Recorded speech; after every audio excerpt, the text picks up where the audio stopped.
Il y a une douzaine d'années, nous avons traversé une crise économique de grande ampleur. Quels enseignements pouvons-nous en tirer? C'est ce que nous verrons en début de ce module. Puis nous jetterons un coup d'œil sur la crise présente et nous verrons ce qu'elle a de spécifique par rapport aux crises passées.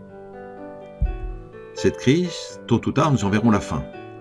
Comment cela se présentera-t-il? Nous étudierons les scénarios possibles et nous verrons quels peuvent en être les impacts sur l'entreprise. Enfin, nous résumerons tout ce que nous avons vu ensemble. Regardons les enseignements de la crise de 2008. Le commerce mondial a connu une baisse brutale de près de 20% et il a fallu 2 ans pour revenir au niveau avant-crise. Durant cette crise, certaines entreprises ont subi une baisse de leur chiffre d'affaires de 20 à 50% pendant près de 2 ans. Alors, comment fait-on pour survivre à une telle baisse et se préparer pour la remontée? La majorité des entreprises ont évidemment du mal à faire face à une baisse de 20% de leur chiffre d'affaires sur plusieurs années. Cela signifie en général passage sous le point mort de l'entreprise, des difficultés à adapter les ressources aux besoins, une forte dégradation de la productivité. Ça se traduit par un effet de -5 à -6% sur l'EBITDA et rapidement un assèchement des liquidités. Tout cela signifie un risque de liquidité immédiat, c'est-à-dire le défaut de paiement par manque de trésorerie. Dans ce cas, le ou les créanciers concernés pourront demander l'ouverture d'une procédure de redressement judiciaire au tribunal de commerce et à terme, par un risque de solvabilité, lorsque les pertes sont telles que l'entreprise sera de toute façon incapable de rembourser ses dettes. Techniquement, l'insolvabilité d'une entreprise se définit comme l'impossibilité de faire face au passif exigible avec son actif disponible. Le dirigeant a alors l'obligation légale de déposer le bilan de l'entreprise dans les 45 jours.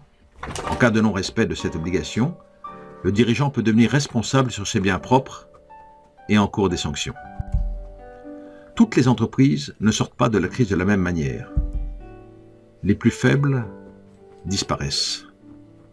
Beaucoup d'entreprises sortent très affaiblies de la crise et ont du mal à remonter en puissance. Les meilleurs en profitent pour améliorer leur productivité, se préparer à prendre des parts de marché au redémarrage et faire des acquisitions bon marché. Votre rôle en tant que dirigeant ou en tant que consultant expert est de faire sortir vos clients de la zone de risque et de les préparer à ressortir de la crise encore plus fort.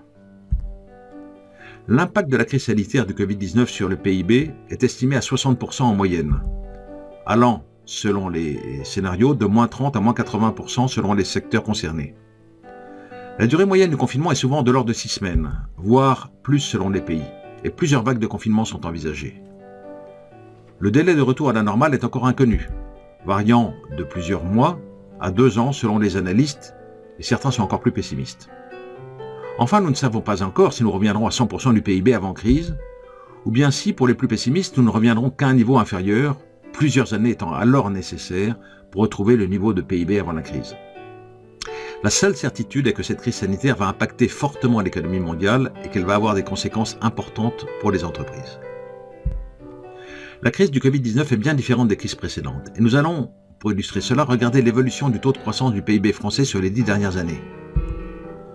La crise de 2000-2002 était déclenchée par l'éclatement de la bulle Internet, suivi fin 2001 par la faillite retentissante d'Enron.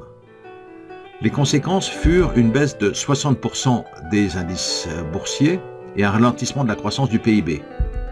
À partir de mars 2003, l'économie repartait. Ce fut donc essentiellement une crise boursière avec l'éclatement d'une bulle spéculative.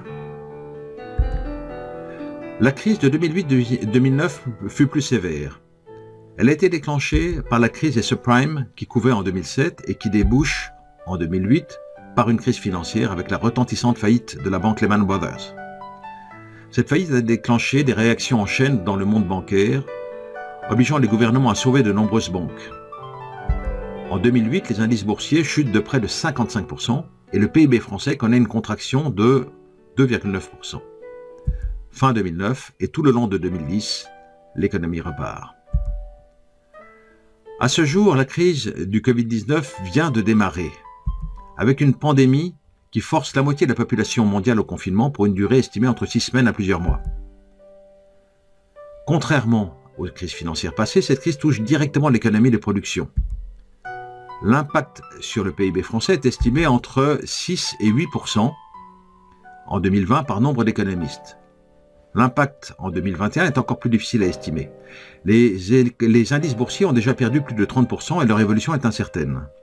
Cette crise sanitaire se traduit donc directement en crise économique qui fragilise les entreprises, fragilisant aussi par effet domino les banques et risquant de déboucher sur une crise financière systémique. Cette hypothèse serait très problématique car elle renforcerait la crise économique avec un credit crunch. L'horizon de la reprise économique est difficile à estimer. Il pourrait être supérieur à 2 ans. Dans tous les cas, cette crise est déjà beaucoup plus forte que les précédentes crises avec un risque très important de faillite d'entreprises et d'augmentation du chômage.